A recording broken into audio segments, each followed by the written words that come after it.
Jungle.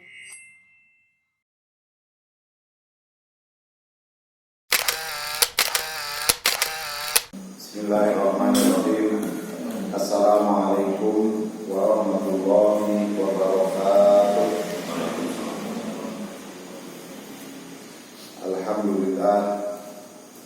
Alhamdulillahilladzi anzala al-Qur'an hudan lin-nasi wa bayyinatin minal huda wal furqan. Asyhadu an la ilaha illallah wa asyhadu anna Muhammadan abduhu wa rasuluhu la nabiyya ba'da. Allahumma salli wa sallim wa barik ala nabiyyina wa syafi'ina wa maulana Muhammadin wa ala alihi wa ashabihi ajma'in wa ba'du. Ayyuhal hadirun jamaah subuh Masjid Al-Muhajirin rahimakumullah. Puji syukur senantiasa kita panjatkan kehadirat Allah Subhanahu wa taala. Berbagai nikmat yang tidak bisa kita hitung kita dapatkan. Mudah-mudahan ini sebagai bagian rasa syukur kita yang Allah terima, dan kemudian kita bisa menindaklanjuti dengan syukur dalam amal yang lain, dan dengan itu Allah senantiasa menambah nikmat kepada kita semua. Amin. Kita juga berdoa mudah-mudahan amal ibadah yang kita lakukan diterima oleh Allah di subuh pagi ini.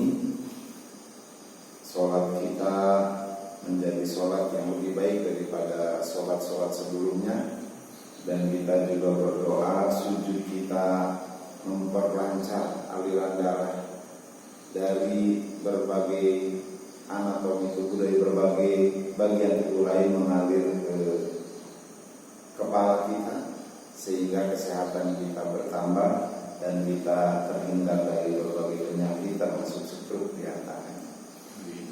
Dan kita juga berharap doa-doa kita dikabulkan oleh Allah Subhanahu wa taala yang membuat kita terhindar dari bencana, terhindar dari wabah, dan kita walaupun dalam keadaan wabah bisa beraktivitas sebagaimana biasanya, namun tentu dengan protokol kesehatan yang harus kita lakukan. Jamaah subuh rahimakumullah, selanjutnya marilah kita senantiasa mengucapkan sholawat, penghormatan dan mengucapkan cinta keselamatan kepada Nabi Muhammad sallallahu alaihi wasallam. Kita berharap dengan sholawat ini dikumpulkan dengan Nabi Muhammad kelak di surganya, kita mendapatkan syafaat beliau di yaumul qiyamah. Amin Allahumma amin. Jamaah subuh Masjid Al-Muhajirin rahimahumullah, saya dikonfirmasi oleh pengurus BKM Ustaz Suparno terkait kajian Sabtu subuh. Temanya insya Allah melanjutkan tema sebelumnya yang waktu itu disebutnya kajian Kamal, kajian Ahad malam. Namun waktunya terbatas, maka insya Allah diganti dengan subuh pagi. Mudah-mudahan ini menambah keberkahan dan tentu menambah kekuatan ilmu yang masuk ke dalam diri kita, dan kita semangat untuk mengamalkannya. Amin Allahumma amin. Maka kita awali kajian perdana di Sabtu subuh ini, melanjutkan kajian Kamal dengan doa Allahumma inna nas'aluka ilman nafi'an wa rizqan halalan thayyiban wa amalan mutaqabbalan. Ya Allah, kami mohon ilmu yang bermanfaat, dan ilmu itu juga berdampak menghadirkan rezeki yang halal dan baik, dan menghadirkan perbuatan atau amal yang diterima. Rabbi zidna ilman nafi'an wa rizqan, Rabbi zidna ilman nafi'an warzuqna fahma. Ya Allah, berilah kami tambahan ilmu yang bermanfaat, dan berilah kami anugerah kefahaman. Allahumma anfa'na bima 'allamtana wa 'allimna ma yanfa'una. Ya Allah, berilah kami ilmu yang bermanfaat, dan mudah-mudahan dengan kekuatan tenaga kami bisa memanfaatkan ilmu yang telah Engkau berikan kepada kami. Amin Allahumma amin. Jamaah syukur rahimakumullah, kita akan membahas surat yang awal-awal diturunkan di Mekah setelah surat Al-Alaq, yaitu surat Al-Qalam. Namun saya perlu menyampaikan juga bahwa yang sudah kita bahas adalah surat-surat di awal yang disusun dalam Al-Quran. Nah, oleh karena itu izinkan saya menulis beberapa tulisan untuk mengingatkan kalau kita memperhatikan surat yang awal yang ada dalam urutan susunan Al-Quran, diawali dengan Al-Fatihah, dilanjutkan dengan Al-Baqarah. Al-Fatihah ini turunnya di Mekah.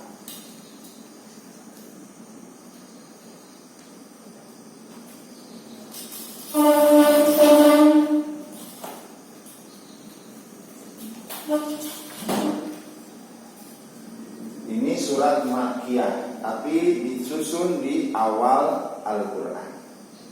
Nah, barulah yang kedua memang surat Madaniyah, Al-Baqarah, awal Rasulullah hijrah, tapi ditaruhnya di awal atau kedua dalam Al-Quran. Yang ketiga surat Ali Imran, keluarga Imran, ini juga Madaniyah, diturunkan di Madinah atau setelah Rasulullah hijrah. Berarti dilewat usia 13 kenabian atau kerasulan. Kemudian surat An-Nisa. Nah, ini yang sudah secara tematik sudah dibahas. Al-Fatihah, prinsip dasar yang harus dimiliki oleh setiap muslim, bahwa muslim yang baik itu, muslim yang indah itu hendaklah berikatan terus dengan Allah, terutama menjelang aktivitas diawali dengan basmalah, Bismillahirrahmanirrahim. Itu bukti kita berikatan dengan Allah, menyebut nama Allah, meyakini Allah Maha Pengasih dan Maha Penyayang. Muslim yang baik itu punya prinsip bersyukur kepada Allah dengan mengucapkan Alhamdulillahirabbil alamin, sadar segala yang nikmat yang kita dapatkan dari Allah, dan ketika kita dipuji, pujian itu kembalikan kepada Allah. Tanpa dipuji pun kita menyampaikan pujian kepada Allah. Muslim yang baik adalah yang menebarkan kasih sayang, mengikuti sifat Allah Ar-Rahmanir Rahim, yang Maha Pengasih dan Maha Penyayang. Maka kita pun menebarkan kasih sayang di muka bumi. Irhamu man fil ardi yarhamukum man fis sama. Sayangi yang ada di bumi, maka yang di langit Allah dan malaikatnya juga akan menyayangi kita. Muslim yang baik punya prinsip berorientasi hidup akhirat. Capek-capek kita di dunia, rugi kalau hanya untuk kebahagiaan dunia semata. Padahal dunia sementara, yang abadi adalah akhirat, dan Allah menguasai hari pembalasan di akhirat kelak dari hasil amal di dunia. Maka idealnya muslim itu beramal di dunia punya proyeksi jelas di akhirat. Maliki yaumiddin, dari keyakinan Allah yang menguasai hari pembalasan. Muslim yang baik punya prinsip kelima, iyyaka na'budu wa iyyaka nasta'in. Beribadah hanya kepada Allah karena yakin Allah Maha Pengasih, Maha Penyayang, Allah menguasai pembalasan. Maka dalam beribadah hanya kepada Allah sekaligus mohon pertolongan kepada Allah. Mengakui kekurangan dan kelemahannya, maka senantiasa berdoa mohon pertolongan kepada Allah. Dibuktikan dengan prinsip keenam, berdoa ihdinas siratal mustaqim.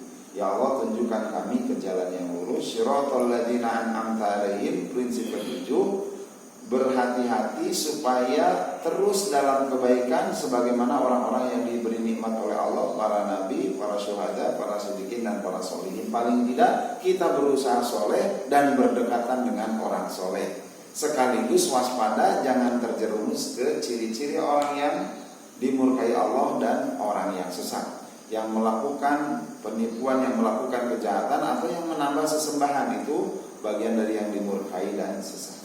Masuklah surat Al-Fatihah ini diturunkannya kelima setelah Al-Alaq, Al-Qalam, Al-Mudaththir, dan Al-Muzammil, Al-Fatihah. Tapi Allah sambung, Allah tempatkan lewat Rasulullah di awal Al-Quran.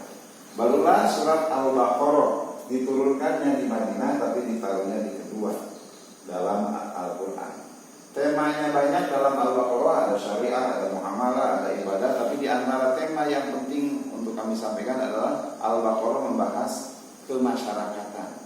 Bahasanya Imam Ali As-Sabuni, alladzi yahtazuna muslimun fil istimaiyah, yang dibutuhkan oleh orang-orang Islam dalam bermasyarakat. Itu adalah surat Al-Baqarah, petunjuk atau panduan dalam bermasyarakat. Di awal Al-Baqarah Allah sampaikan 3 komposisi besar manusia di masyarakat. Ada orang beriman dan bertakwa, yang ciri-cirinya iman kepada yang gaib, mendirikan sholat, berinfak dari rezeki yang didapatkan dari Allah, artinya sadar bahwa rezeki itu pemberian Allah dan menginfakkannya di jalan Allah. Kemudian yakin akan hari akhirat. Ulaika humul muflihun. Allah sebutkan ulaika ala hudan min rabbihim, mereka yang ada di atas petunjuk Tuhannya dan mereka lah yang beruntung. Jadi orang komposisi kedua di masyarakat itu ada orang-orang kafir. Innal ladzina kafaru sawa'un 'alaihim a'andzartahum am lam tunzirhum la yu'minun. Orang kafir itu sama saja diberi peringatan atau tidak diberi peringatan, mereka sudah tercover, tertutupi. Nah, jadi kafir itu cover di Inggris kan ya. Nah, itu maknanya tertutupi. Dari hidayah Allah, sehingga sama saja diberi nasihat atau tidak sama saja. Khatamallahu ala qulubihim, ditegaskan cirinya mereka ibarat terkunci hatinya, wa ala sam'ihim, pendengarannya, wa ala absarihim, di matanya ada penglihatannya, pandangannya ada penutup. Isyawah walahum adzabun alim, karena itulah mereka mendapatkan siksa yang besar. Tapi lebih ngeri lagi golongan ketiga, ada orang ngaku beriman, bahkan tidak kurang-kurang ngakunya iman kepada Allah dan hari akhir. Dulu di zaman Nabi ada orang sholat di belakang Nabi, tapi wa minan nasi may yaqulu amanna billah, itu bagian golongan ketiga. Di antara manusia ada yang beriman kepada Allah dan hari akhir, ayat ke-8 surat Al-Baqarah.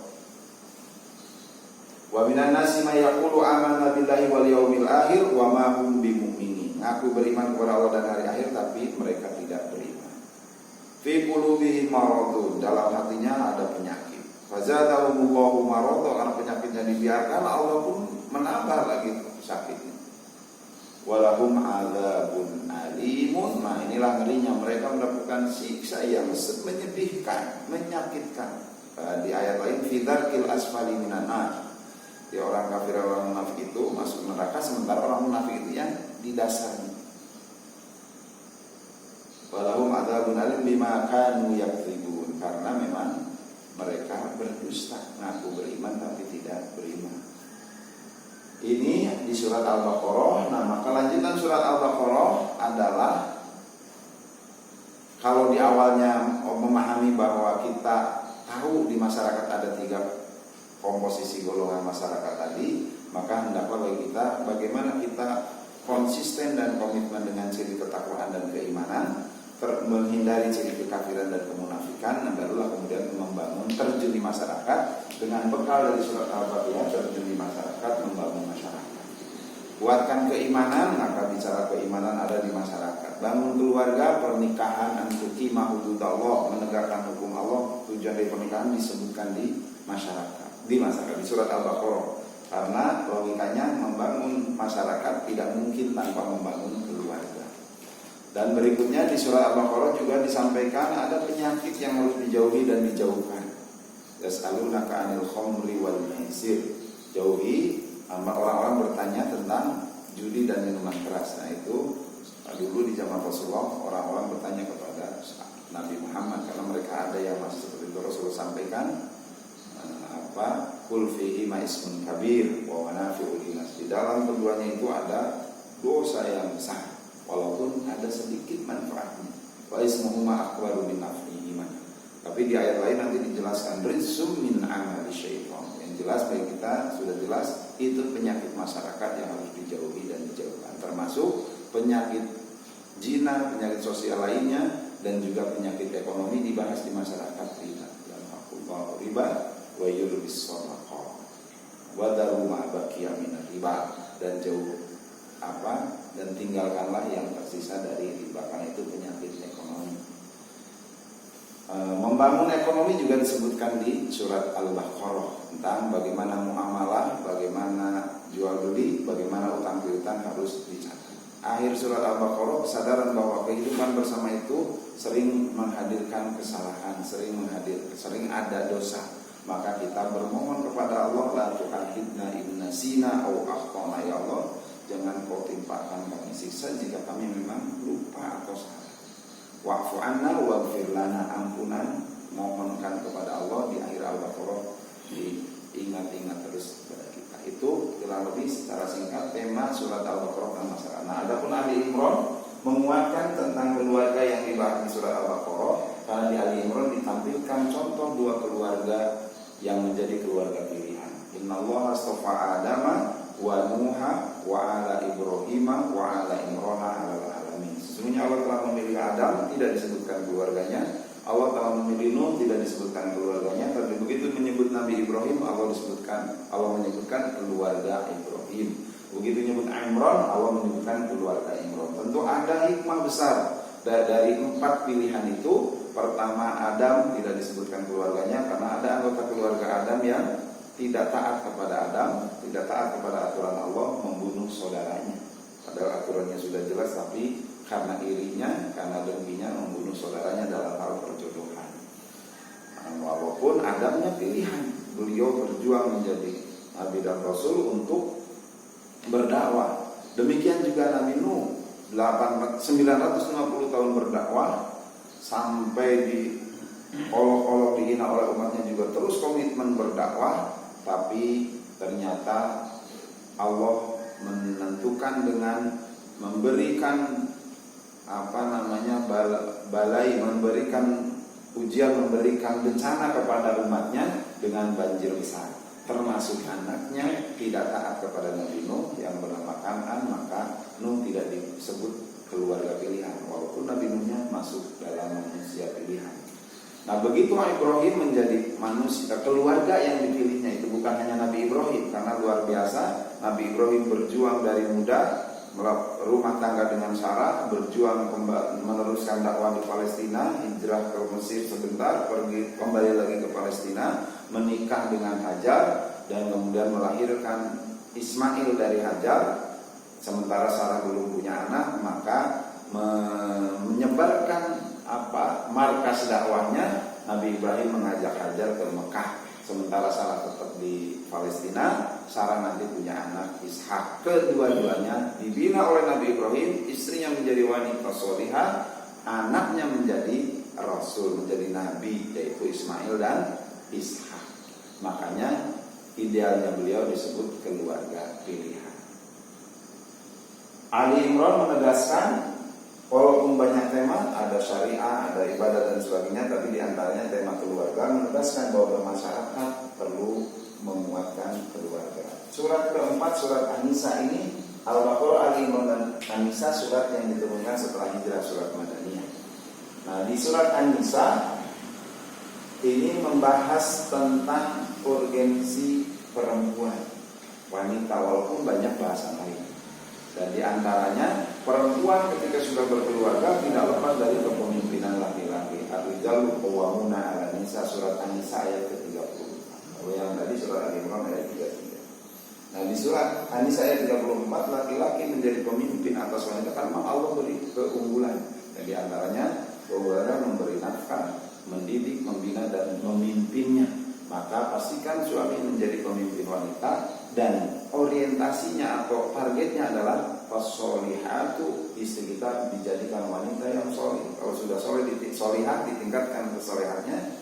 Qanitatun, yang taat kepada Allah, taat kepada Rasul, taat kepada suami dalam rangka taat kepada Allah.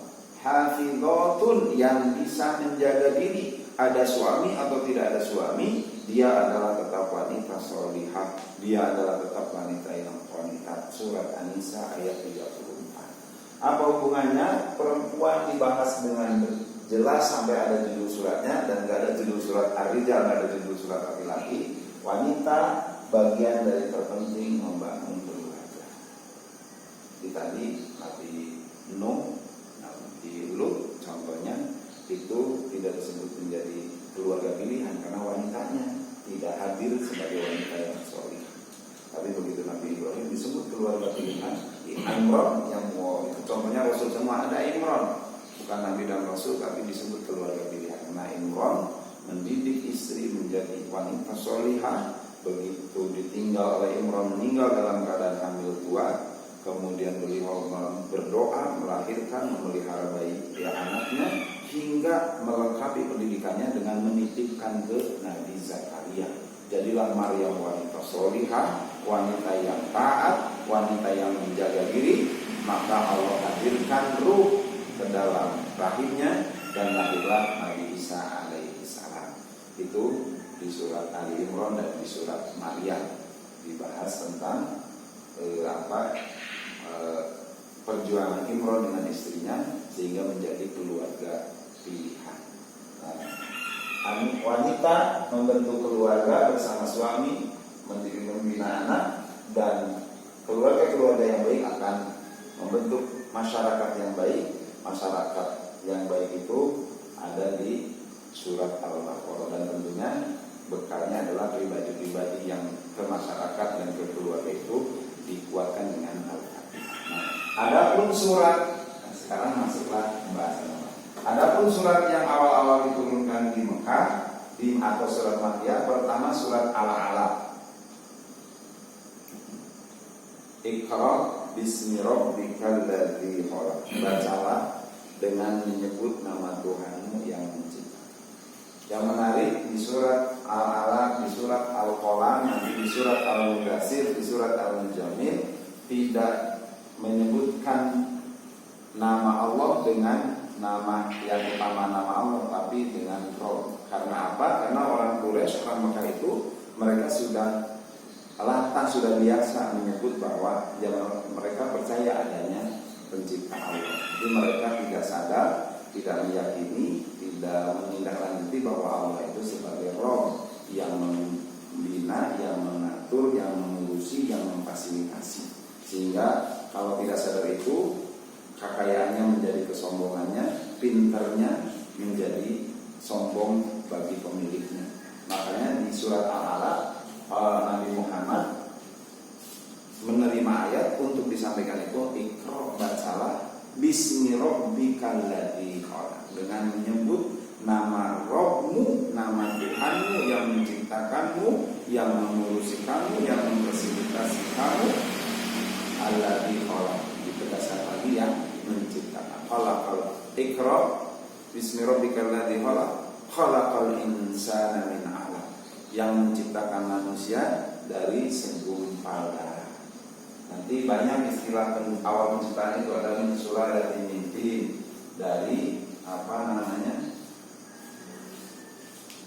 sari hitam. Kalau dihubungkan apa hubungannya? Ada yang menafsirkan bahwa memang ya dari tanah hitam yang kemudian Adam diciptakan. Ada juga penafsirannya bahwa kita itu hadir dari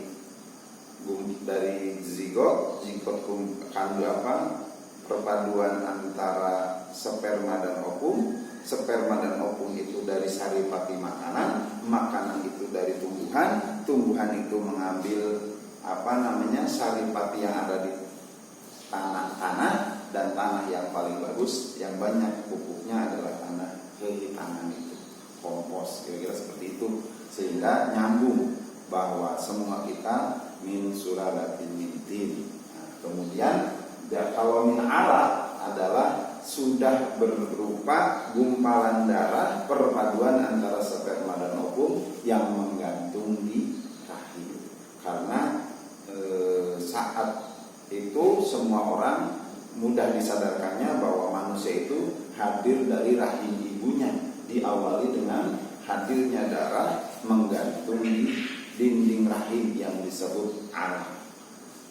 Di surat Al-Mu'minun dijelaskan proses berikutnya, min alaq berubah jadi mudghah, gumpalan darah membesar lagi, mudghah berubah menjadi alaqah, mudghah, dan kemudian ada menjadi tulang dibungkus dengan daging, embrio. Kemudian berikutnya barulah ditiupkan ruh menjadi bayi dan kemudian lahir.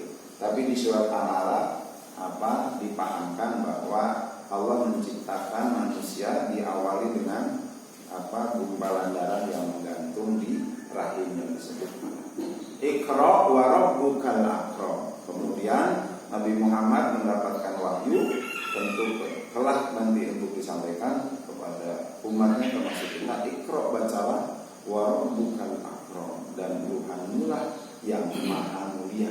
Karena apa? Di Quraisy dulu Nabi Muhammad dari muda sampai usia 40 tahun merenungkan betapa sesatnya orang-orang. Mereka kaya, mereka punya kemampuan berpikir, tapi mereka menyembah berhala. Hatta Umar sendiri menyembah yang kuat, perkasa, dan juga punya kemampuan lebih, tapi menyembah berhala. Dan tatkala lapar, berhalanya dimasak untuk dimakan karena berhalanya dari gandum. Maka itulah bagian dari kejahiliahan yang mana mereka mulia tapi tidak bisa dimuliakan. Mulia dari sisi manusia yang punya kelebihan, tapi jahiliyah dari sisi akidah dan ibadah.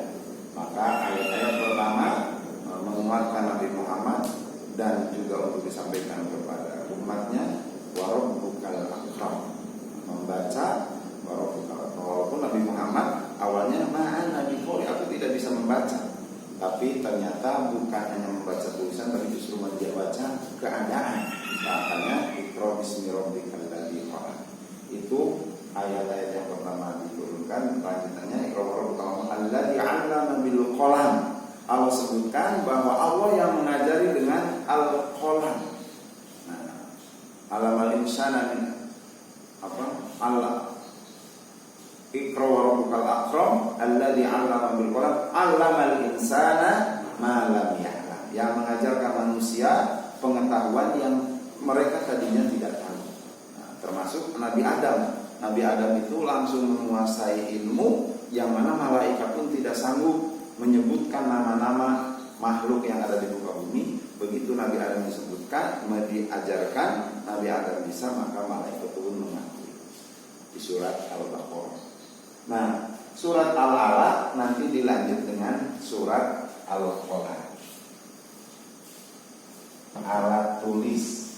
Ini menarik, Nabi Muhammad tidak bisa baca dan tulis, tapi menghadapi kaumnya yang dipuja-puja di zamannya adalah orang kaya, orang yang punya kedudukan, dan ahli syair, orang yang punya kemampuan baca tulis dan puitis, baca tulis dan bersyair.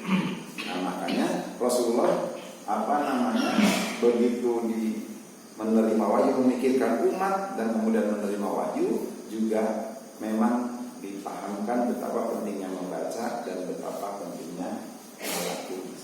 Di surat Al-Qalam, Bapak-bapak jamaah sekalian, mari kita perhatikan. Diawali dengan nun. Nun ini huruf hijaiyah. Sama seperti alif, sama seperti lam, sama seperti mim, yaitu huruf hijaiyah al-muqatta'ah yang diputus-putus, hanya satu huruf. Cuma kalau di surat Al-Baqarah 3 huruf digabungkan, di surat Yasin 2 huruf, ya sama sin, di surat Al-Qalam 1 huruf, seperti di surat ke-50 surat Qaf, seperti di surat Shad itu 1 huruf. Nun, ini juga 1 huruf. Yang tahu artinya hanya Allah. Wallahu a'lam bimuradi. Maka ulama tafsir membahasnya adalah wallahu, dan Allah a'lamu, yang maha tahu, bimuradi, yang dengan maksudnya. Tapi di antara hikmah yang disampaikan oleh ulama tafsir, pertama itu sebagai perhatian bahwa membedakan dengan ahli syair, membedakan dengan para penyair yang ada di zamannya. Ahli syair yang dibangga-banggakan di zaman itu tidak ada yang membuat syairnya diawali dengan huruf-huruf hijaiyah. Begitu Nabi Muhammad mendapatkan wahyu, ternyata awal suratnya diawali dengan huruf hijaiyah. Sehingga bagian dari mukjizat, konon kalau ditantangkan siapa yang sanggup menyerupai apa firman Allah yang dibawa oleh Muhammad, mereka tidak. Yang kedua, untuk perhatian, karena ini langka dilakukan, karena tidak dilakukan oleh para penyair, jadi berarti langka dilakukan. Apa perhatiannya? Sesuatu yang baru tentu menjadi perhatian. Sama lah bangun masjid, beda, itu menjadi perhatian. Dulu awal-awal kubah emas menjadi perhatian, orang sampai berkunjung ke kubah emas karena baru kubahnya seolah-olah dibikin emas walaupun lapisan. Nah, ini ini firman Allah yang mana ada orang yang menganggap itu syairnya Nabi Muhammad, bahkan sihir. Nah, diawali dengan, karena ini firman Allah, diawali dengan yang berbeda itu menjadi perhatian. Tapi isinya bukan syair dan bukan pula sihir. Sehingga bagi orang yang beriman semakin kuat, bagi yang menentang juga semakin menghadang. Nah, dan biasanya kalau awali dengan huruf hijaiyah itu rata-rata terkait dengan Al-Quran itu sendiri. Seperti alif lam mim di awal Al-Quran, dzalikan kitabul la raiba fihi bicara Al-Quran, Yasin bicara Al-Quran, wal Qur'anil Hakim. Tapi di ayat ini terkait dengan Al-Qalam, nun wal qalami wa ma yasturun, demi qalam. Pertama, perhatian itu penting karena Allah bersumpah. Sesuatu yang disumpah oleh Allah itu sangat penting. Banyak fenomena atau benda alam yang Allah sumpah, karena itu harus diperhatikan dan betapa pentingnya. Matahari misalnya, wasyams, kemudian bulan, wal qamar, malam, wal lail, siang, wal nahar.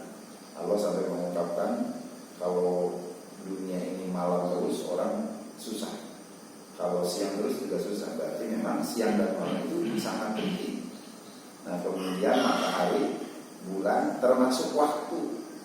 Ada yang disumpah secara umum waktu wal asri, ada yang disumpah berdasarkan waktu-waktu tertentu, wadduha, waktu duha. Nah, ini hal penting. Nah, di ayat ini yang disumpah adalah Al-Quran, menunjukkan bahwa alat tulis itu penting. Wa ma yasturun, dan apa yang mereka tulis. Para mufassir menafsirkan mereka dimaksud adalah para malaikat, dan yang ditulis oleh para malaikat. Ada juga yang memang kolamnya disuruh menulis. Kolam oleh Allah disuruh menulis tentang apa yang akan terjadi.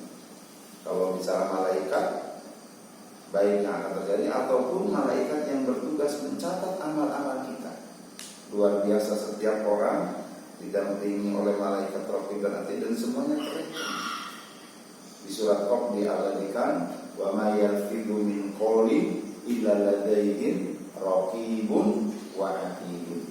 Tidaklah satu ungkapan dari seorang hamba, dari manusia, min qawlin, satu ungkapan saja, illa ladayhi, kecuali di sampingnya, dijaganya, hadir raqib dan atid yang mencatatnya. Kalau baik catat kebaikan, kalau buruk catat keburukan. Makanya kita harus banyak beristighfar, sebagaimana Rasulullah beristighfar sehari minimal 100 kali, berharap kesalahan-kesalahan kita diampuni, hingga catatan-catatan yang buruk kita Allah hapus, Allah ampuni. Itu karena sadar kita itu direkam dan dicatat. Nah, pentingnya catatan itu diungkapkan di ayat ini. Hikmahnya bagi kita adalah pentingnya kita menebarkan Islam, menebarkan kebaikan lewat catatan. Kalau dulu lewat tulisan, buku, sekarang pun masih bisa, tapi lebih baik lagi kita memanfaatkan bagaimana tulisan-tulisan kebaikan kita share di media sosial. Wal qalami wa ma yastur, itu bagian dari hikmah yang perlu kita ikuti. Ma anta bi ni'mati rabbika bimajnun. Ayat berikutnya, ma anta, tidaklah engkau Muhammad, bi ni'mati rabbika bimajnun, dengan nikmat dari Tuhanmu engkau gila. Tidaklah, karena nikmat dari Tuhanmu engkau tidak gila, kalau diterjemah bebas seperti itu. Nah, ini satu sisi ketika awal dakwah Rasulullah sudah mulai ada yang menghina, mencemooh, mencela. Tapi di sisi lain ini menguatkan mental beliau. Nanti ke depan celaan akan banyak lagi hadir. Maka dari awal ditegaskan bahwa kenabian dan kerasulan adalah nikmat dari Allah, dan itu benar-benar anugerah, bukan ujian, bukan gila. Karena serangan dari Quraisy itu nggak bisa baca nulis, bersyair, berarti itu sihir. Ini Muhammad gila, itu dan lain sebagainya. Itu tuduhan-tuduhan itu dijawab dan ditegaskan, dikuatkan oleh Allah dengan ayat Nun wal qalami wa ma yasturun ma anta bi ni'mati rabbika bimajnun. Bahkan dikuatkan lagi di ayat berikutnya, wa inna laka la ajran ghairu mamnun. Dan sesungguhnya bagi engkau Muhammad sungguh ada pahala. Dibahasakan itu ajron. Kalau bahasa Arab itu, kalau kalimat sudah diawali dengan taukid dan pakai tanwin lagi, itu menunjukkan besar. Berarti sungguh bagimu Muhammad sungguh ada pahala besar. Ghairu mamnun, sudah pahalanya besar, tidak terputus lagi.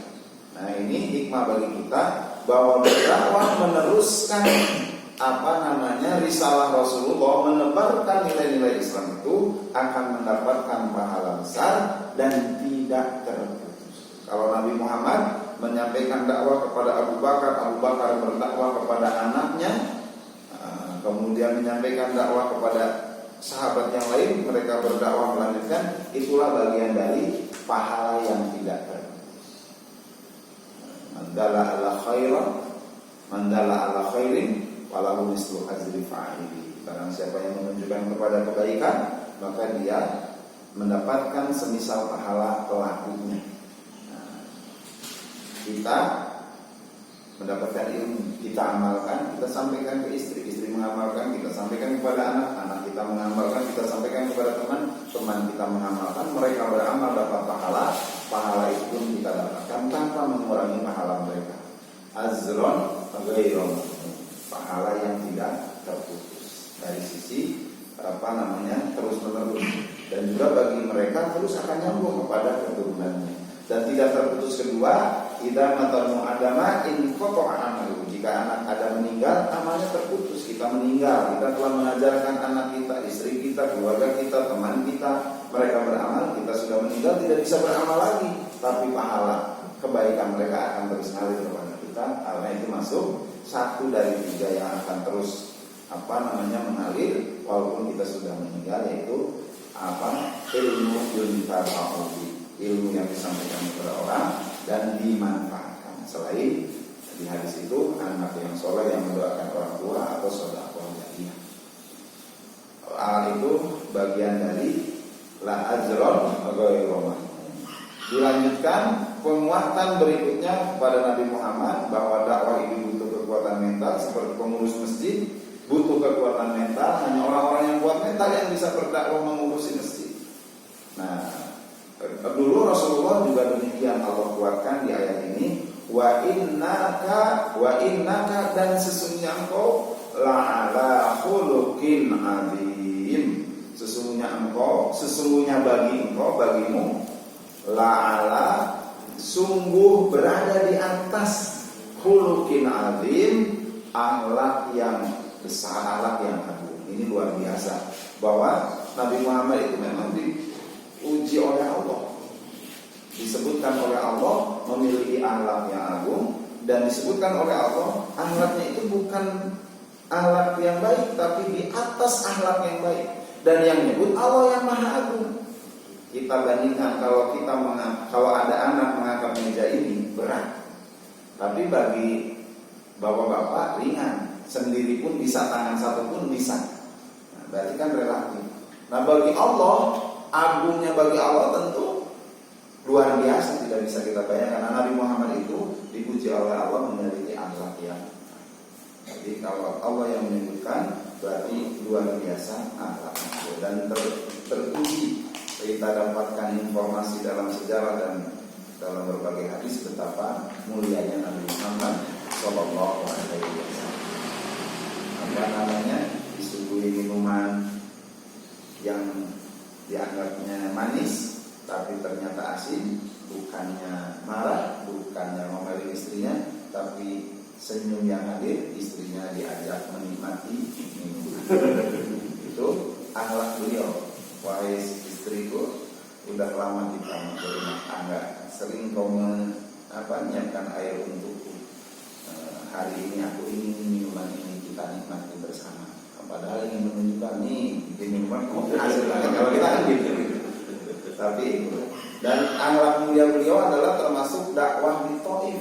Jadi sedihnya beliau ditinggal meninggal oleh Khadijah, ditinggal meninggal oleh pamannya, ditolak dakwah di Mekah. Yang berima sedikit beliau punya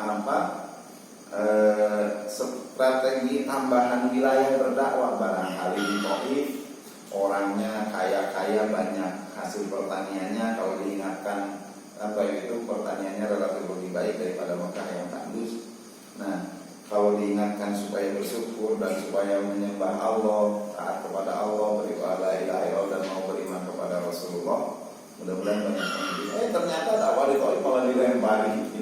Sehingga malaikat begitu merenung, malaikat datang untuk menolong Muhammad. Seandainya engkau mohon kepada Allah untuk mengangkat gunung, ini gunung dalam amanahku, maka tinggal aku angkat, aku timpahkan ke penduduk Taif. Tapi apa yang diungkapkan oleh beliau, mereka seperti itu karena mereka tidak tahu, mereka belum tahu. Maka aku mohon supaya Allah memberi hidayah.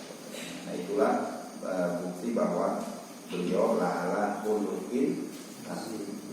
Orang yang kalau Rasulullah lewat mau ke masjid meludahi karena bencinya, tapi begitu orang itu sakit, yang pertama menengok adalah Nabi Muhammad. Innaka la'ala khuluqin hasan. Ini hikmahnya bagi kita adalah bahwa bekal dakwah memang butuh akhlak yang terpuji. Bekal berdakwah butuh kekuatan akhlak. Dilanjutkan ayat berikutnya, wa inna lakala ajran ghairu mamnun fasatubsiru wa yusiru. Nanti juga engkau akan melihat dan mereka pun akan melihat. Jadi dakwah itu tidak bisa hasilnya sekarang berdakwah, hasilnya juga hari ini, tapi memang butuh waktu yang panjang. Bi ayyikumul maftun, siapa di antara kalian yang sebenarnya yang maftun itu, yang gila itu? Engkau atau mereka nanti akan kelihatan. Nabi Muhammad yang konsistennya, dan sementara banyak orang-orang Quraisy yang stres dan lain sebagainya. Di ayyikumul maftun, itu baru di dunia, nanti belum di akhirat. Jadi dalam kisahnya itu ada orang yang tahu bahwa Nabi Muhammad itu benar, Nabi Muhammad itu Rasul, tapi gengsi tidak mau mengikuti Nabi Muhammad. Tahu kalau ucapan Nabi Muhammad itu jitu. Sampai begitu Nabi Muhammad hijrah, apa yang diucapkan itu sering ditunggu oleh orang itu. Ada saat keluarganya masuk Islam, nanya apa yang dikatakan Muhammad tentang aku, engkau nanti akan dibunuh. Dia tahu, benar aku akan dibunuh, dan itu akan terbunuh. Dan itu terjadi sehingga dia stres duluan. Itu terjadi di di zaman Rasulullah Nabi Muhammad SAW setelah beliau hijrah. Nah, jadi kegilaan itu justru hadir di kalangan kafir Quraisy. Di ayyikumul maftun. Nah, dilanjutkan ayat berikutnya, inna rabbaka huwa a'lamu biman dhalla an sabili wa huwa a'lamu bil muhtadin. Sesungguhnya Allah Maha mengetahui siapa yang mendapatkan siapa yang sesat dari jalan Allah, wa huwa a'lamu bil muhtadin, dan sesungguhnya Allah mengetahui siapa yang mendapatkan petunjuk. Ini mengingatkan kepada Nabi Muhammad khususnya dan kepada kita bahwa berdakwah terus, nanti Allah lah yang memberikan petunjuk, memberi hidayah, dan Allah lah yang mengetahui siapa yang sesat.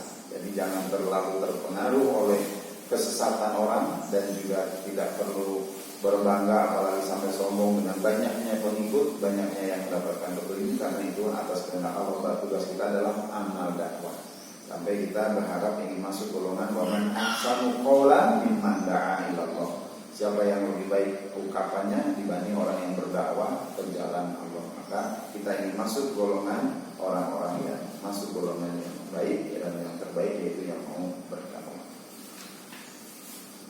Wa wa'alamu bil muhtadin fala tuti'il mukadzibin. Diingatkan di ayat ini khususnya kepada Rasulullah, tapi juga kepada kita, jangan kau ikuti orang-orang yang mendustakan. Di Arab itu ada kalimat kadibun, berdusta, ada mukadzibun, mendustakan. Kalau kadibun dia berdusta, dia hanya menyatakan yang tidak sesuai dengan fakta. Saya sudah makan padahal belum. Saya sudah menikah padahal belum. Misalnya itu dia berdusta. Tapi kalau mendustakan ada objek lain yang dia dustakan. Di ayat ini ada dua. Pertama Al-Quran, ayat Allah. Kedua Nabi Muhammad yang didustakan, risalah.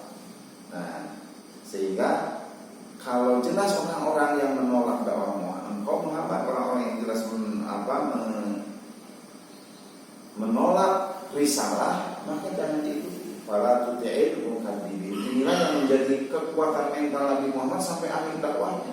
Sehingga ketika sebelum hijrah beliau dilobi oleh pamannya atas lobi yang diajukan oleh Abu Jahal dan Abu Lahab supaya Nabi Muhammad kendor dalam berdakwah, bahkan berhenti. Nanti kalaupun mau ya bagi-bagi beribadah bareng Nabi Muhammad, tapi Nabi Muhammad juga harus mengikuti ibadah mereka, meneruskan nenek moyang mereka, tidak menghancurkan berhala-berhala yang ada di sekitar Ka'bah. Apa jawaban Nabi Muhammad di lobi seperti itu? Seandainya matahari taruh di tangan kananku, bulan ditaruh di tangan kiriku untuk berhenti dakwah, aku tidak bakal berhenti. Itu karena ada kekuatan dari awal bahwa wala tuti'il mukadzibin, jangan taat kepada orang yang mendustakan. Dan banyak yang mendustakan, maka di sini disebut mukadzibin, bukan mukadzibun, bukan mukadzibin, tapi mukadzibin. Jangan kau taati. Nah, demikian juga bagi kita. Ada saja orang-orang yang mukadzibin, berdusta dengan berbagai cara, berdusta di kampanyenya, berdusta di kepemimpinannya, berdusta di lain sebagainya. Malah para tuti'il mukadzibin. Ini hikmah bagi kita. Selanjutnya,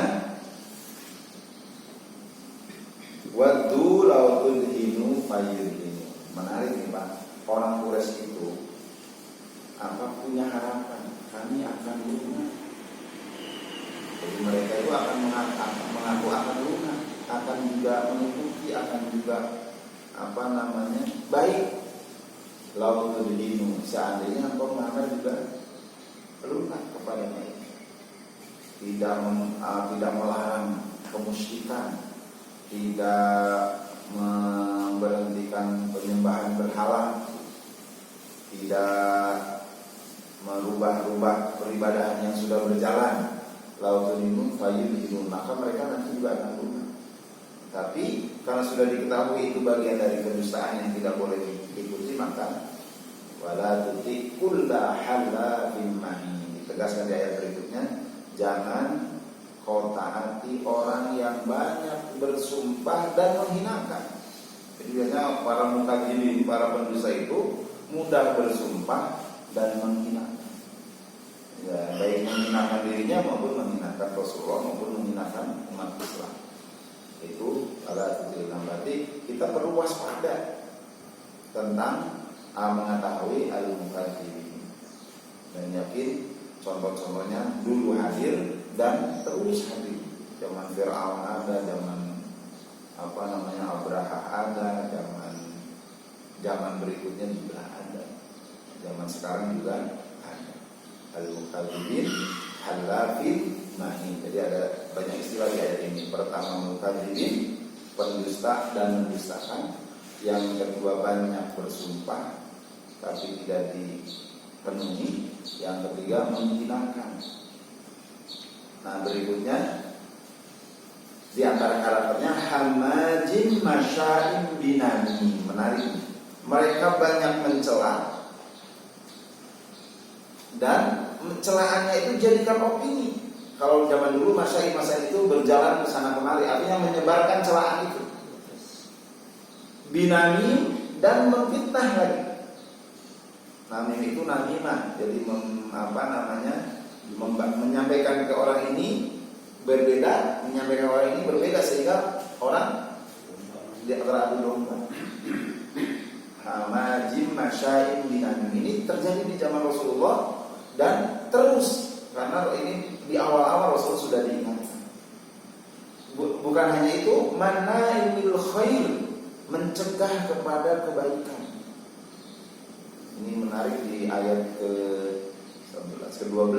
Manailil khair mu'tadin asim, berlebihan lagi mereka, lebay. Asimun, banyak dosa lagi. Ini semakin nampak kalau itu.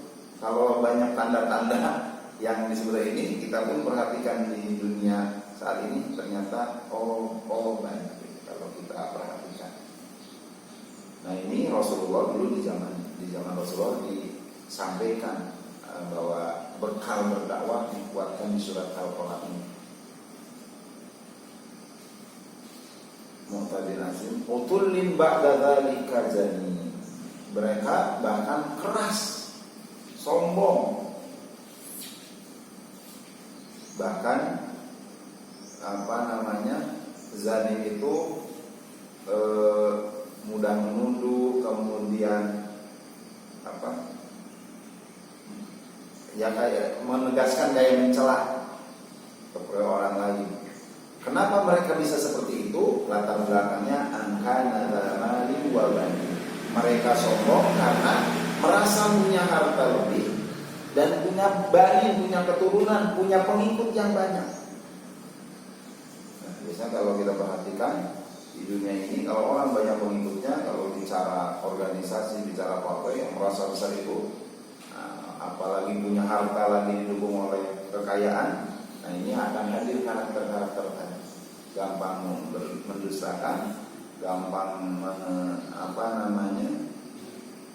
mukuli, keras, kemudian manailil khair, gampang membuat peraturan yang kebaikan itu tidak diperhatikan, pokoknya tidak cocok ditolak. Nah, seperti dulu sama Nabi Muhammad berdakwah tidak cocok dengan Abu Jahal, tolak, bahkan keluarga sahabat Rasulullah yang masuk Islam itu disuruh menyiksa keluarganya. Itu terjadi. Makanya ayat-ayat ini di awal-awalnya Rasulullah sudah dikasih informasi dan dikuatkan mentalnya dengan bekal di surat Al-Qalam. Kemudian idza tutla alaihi ayatuna, terus Rasul berdakwah sampai membacakan ayat-ayat kepada mereka. Idza tutla alaihi ayatuna, apabila dibacakan ayat-ayat kami, qala asatirul awwalin, itu mah dongeng-dongeng terdahulu. Ya, memang Al-Qur'an ini kalau dikaji Bapak-bapak sekalian ada tiga bagian besar. Bagian pertama membahas akidah, keimanan. Bagian kedua membahas hukum-hukum, ketentuan-ketentuan, ibadah, jinayah dan lain sebagainya. Hukum yang bagian ketiga, sepertiganya itu. Jadi bagian ini maksudnya komposisinya. Bagian ketiga ini membahas sejarah, kisah-kisah. Nah, tapi yang mereka lihat adalah jadi diledekan, itu mah kisah-kisah zaman dahulu, dongeng-dongeng saja gitu. Itu diledek seperti itu. Padahal justru dari kisah itu luar biasa banyak, sekaligus sebagai bukti kerasulan. Tatkala mereka tidak tahu sejarah, sampaikan oleh Rasulullah tentang keadaan dahulu. Nah, sehingga termasuk dongeng mereka selamat dari serangan Abraha juga diabadikan dalam sejarah singkat Al-Fil. Alam taro kaifa fa'ala rabbuka bi ashabil fil, apakah kalian tidak melihat bagaimana perilaku ashabul fil, ashabul gajah yang mau menyerang Ka'bah, tapi Allah serang dengan ababil. Nah, ini disampaikan bahwa itu bagian dari sejarah. Ketika mereka menanya tentang pemuda, ada juga kisah tentang Ashabul Kahfi. Dan di ayat ini juga nanti disampaikan di ayat berikutnya, sanasimuhu 'alal khurtum, nanti mereka kami akan menandai pada hidungnya, pada belalainya. Nah, itu kalau udah bicara hidung, orang diambil bagian anatomi yang disebut hidungnya, itu pertanda keburukan. Dan kita juga memakai beberapa istilah hidung untuk yang tidak baik, hidung belang, apalagi opak itu yang hidungnya panjang, Pinocchio. Nah, itu bagian dari yang difirmankan oleh Allah. Nanti mereka yang menolak, mereka yang mendustakan, mereka yang mengolok-olok Nabi, bahkan menebarkan ke sana kemari, akan diberi tanda di hidungnya. Dalam riwayat ada juga bahwa di antara pimpinan Quraisy itu ketika perang Badar banyak yang meninggal karena kenanya oleh sahabat pembahasan pedang di hidung. Jadi banyak makna dari sana sini alal qulub bahwa tersisanya mereka di kedustaan mereka dibalas dengan kedustaan dari hidung mereka. Di ayat berikutnya barulah ada sejarah fa inna balaunahu kama balauna ashabal jannah.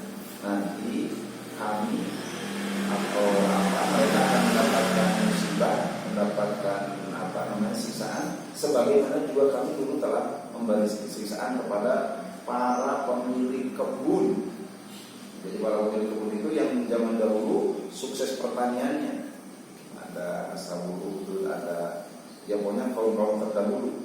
Tapi di tafsir ini tidak disebutkan, cuma ahlul bustan, pemilik kebun, dan kebunnya itu perkebunan. Sehingga kalau digambarkan itu ini perkampungannya, perkebunannya agak di luar perkampungannya dan luas banget. Nah, apa perilaku dulu? In aqsamu la yaslimunaha musbihin. Mereka itu kalau mau panen sumpah, Pak, yakin besok kami akan panen di pagi hari. Itu wala yastasnun, tanpa mengecualikan. Apa yang harus dikecualikan? Yaitu proses dan hasilnya itu adalah tidak lepas dari kehendak Allah. Maka ditafsirkan wala yastasnun itu mereka tidak mengatakan insya Allah. Nah, mestinya bagi kita besok kita mau gajian insya Allah, besok kita mau panen insya Allah. Nah, mereka dulu hanya tidak mengucapkan insya Allah, berarti kan tidak juga ada keyakinan bahwa upaya mereka itu atas kehendak Allah. Maka diingatkan bahwa nanti Muhammad mereka akan diberi, Quraisy itu akan diberi musibah atau bencana yang sama seperti dahulu ashabul jannah. Wala yastasnun fa tafa 'alaiha ta'ibun min rabbiha wa hum na'imun. Tafa 'alaihi wa tafa ta'ibun min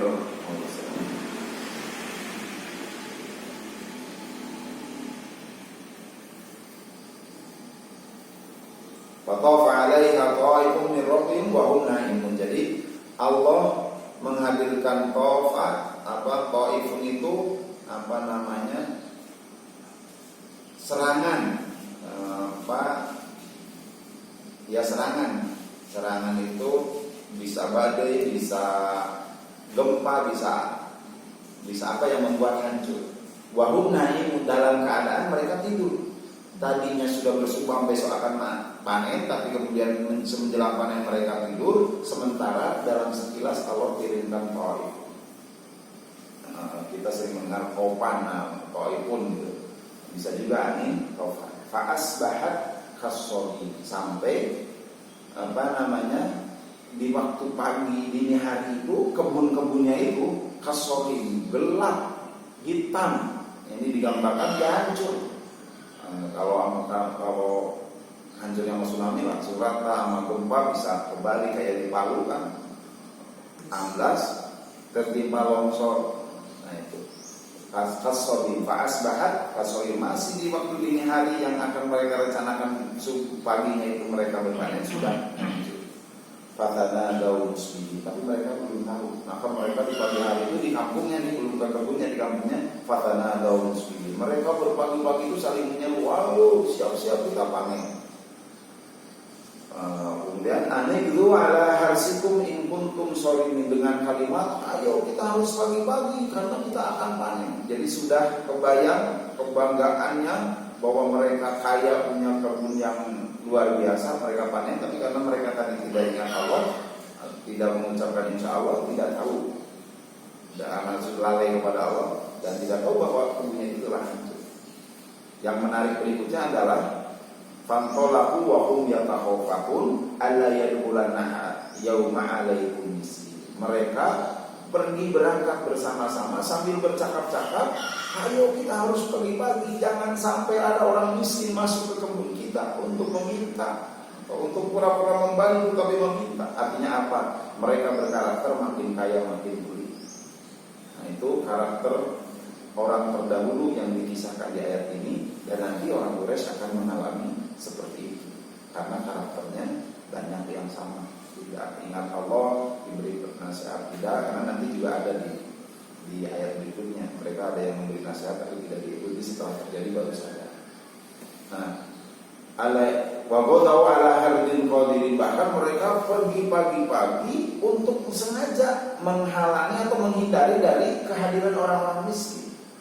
Padahal mereka mampu untuk diambil sedikit dari hasil panennya, memberi dan mencukupi orang miskin. Tapi karena saking pelitnya, saking sombongnya, saking tidak sadarnya itu rezeki dari Allah, maka mereka menghalangi orang-orang miskin.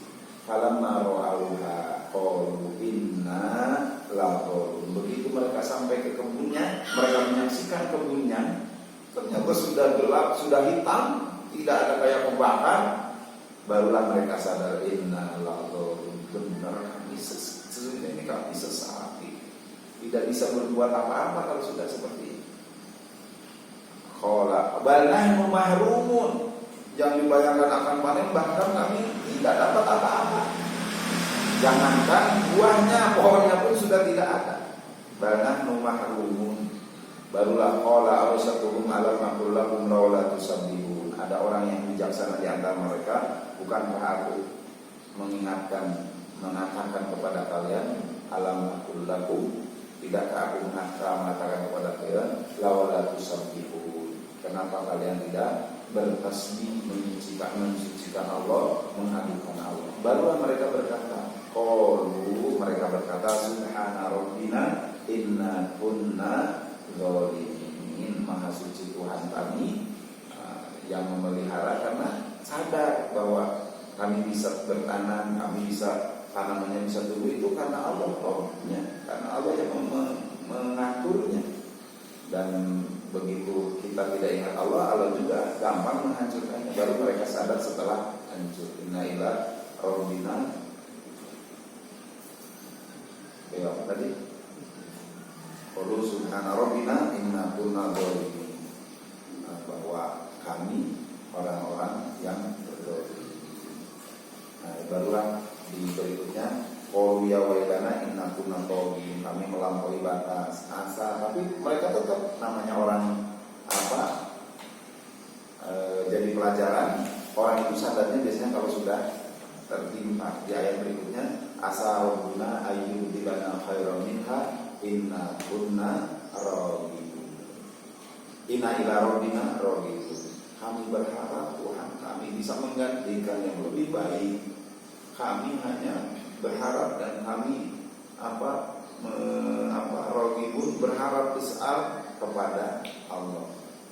Jadi sadarnya setelah mendapatkan musibah ini disampaikan kepada Nabi Muhammad di awal-awal beliau berdakwah. Satu sisi untuk menguatkan mental, kedua juga jangan sampai taat kepada orang-orang yang berdusta, karena nanti pun akan kelihatan kemudian, dan mereka Allah pada saatnya akan menentukan takdirnya, siapa yang disisa, siapa yang tidak. Maka di ayat berikutnya, afana sa'alul muslimin kal mujrimin, apakah kami jadikan sama orang yang muslim, orang yang berserah diri dan orang yang berdosa. Tentu di ayat berikutnya, di ayat sebelumnya, innal muttaqina inda rabbihim jannatin, bagi orang yang bertakwa nanti Allah sediakan surga, walaupun di dunia penuh dengan ujian, penuh dengan perjuangan yang besar yang diolok-olok dan lain sebagainya, tapi Allah nanti akan berikan surga karena yang muslim tentu berbeda dengan. Di ayat berikutnya nanti, karena ini waktunya hampir habis, am lahum syuraka'u falya'tu bi syurakaihim in kanu sholihin. Kalau memang mereka punya pasukan, punya sahabat, nanti datangkan syarikat mereka jika memang mereka, tapi ternyata dia tidak bakal bisa untuk menandingi Allah Subhanahu wa Ta'ala. Dan terbukti di dakwah Rasulullah, walaupun beliau kemudian tertekan sampai sampai hijrah ke Madinah, tapi tentu kemenangan ada pada Islam atas pimpin Rasulullah dan para sahabat. Hingga nanti di tahun ke-8 hijrah beliau ke Mekah mengalami Futuh Mekah. Padahal mereka Quraisy yang sebenarnya adalah mengusir, dan Abu Jahal itu meninggalnya di perang Badar dengan penuh kehinaan. Sudah mulai nampak di awal-awal hijrah itu ungkapan-ungkapan atau firman Allah untuk tadi sanasimu alal khurtum, ya, belalai mereka, hidung mereka itu akan nampak kehinaannya karena mereka mendusta. Wallahu a'lam bishawab. Hikmahnya kalau ayat susunannya adalah Al-Fatihah, Al-Baqarah, Ali Imran, An-Nisa, Al-Ghafir. Kalau berdasarkan turunnya surat Al-Alaq menguatkan keimanan, Al-Qalam juga sama menguatkan keimanan dan berdakwah, karena setelah surat Al-Qalam ini turun surat Al-Mudaththir dan Al-Munjamil, di mana Rasulullah suruh bangun dari selimutnya, dari tidurnya. Ya ayyuhal mudaththir wa yang berselimut kum fa'anzir, bangun dan berilah peringatan. Sehingga penguatan dan modal bekalnya itu ada di surat Al-Qalam dan surat Al-Fatihah. Wallahu a'lam bishawab. Mudah-mudahan kita bisa mendapatkan hikmah dan pemahaman dari surat Al-Qalam yang tentu nyambung dengan surat Makkiyah di awal. Ada Al-Alaq ayat 1 sampai ayat ke-5, dan juga kita sekarang faktanya urutannya adalah Al-Fatihah, Al-Baqarah untuk bisa mengamalkan pada pemimpin masyarakat. Tapi kita juga harus tahu sejarah turunnya ayat-ayat dalam yang benar dari Allah dan Rasul. Melakukan salah kekurangan pribadi, mohon maaf yang sebesar-besarnya. Sampai jam 6 ada waktu 8 menit lagi. Barangkali ada tambahan atau pengayaan, kami persilahkan untuk melengkapi kajian hari ini. Kalau sudah masuk, Pak. Ya. Silakan, Pak. Cukup kayaknya. Kalau lihat gelasnya sudah pada kosong. Tinggal surutnya, insyaallah. Cukup, Pak. Bapak hadirin sekalian, mari kita lengkapi kalau